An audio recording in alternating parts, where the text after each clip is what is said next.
រៀបសួរពុកម៉ែបងប្អូនខ្ញុំបាទសានបាទមកថ្ងៃនេះដើម្បីបង្ហាញបងប្អូននៅផ្ទះវីឡាតូល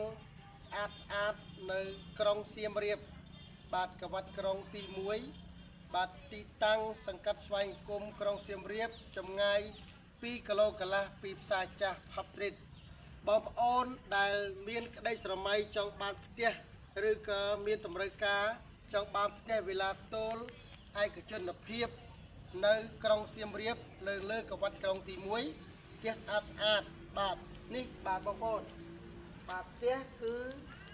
បាទវីឡាដែលមានឥដ្ឋ20បងប្អូនបាទនេះបាទទំហំដីគឺ9 គុណនឹង23ទំហំផ្ទះ6 14កន្លះបាទមាន2បន្ទប់គេង3បន្ទប់ទឹកតម្លៃគឺ81000លក្ខខណ្ឌមាន2បងប្អូនមានទុនចូលរួមឬក៏បងរំលោះជាមួយនឹងគម្រោងឥតការប្រាក់រយៈពេល2ឆ្នាំចូលរួម15%មុនបាទបងផ្ដាច់បងប្អូនទទួលបានការបញ្ចុះជូន7000បាទថែមសម្ភារៈជាច្រើនមុខបាទបងប្អូនទីតាំងល្អទីប្រជុំជនមានប្រជាជនរស់នៅច្រើនហេដ្ឋារចនាសម្ព័ន្ធនៅក្នុងគម្រោងមានដូចជា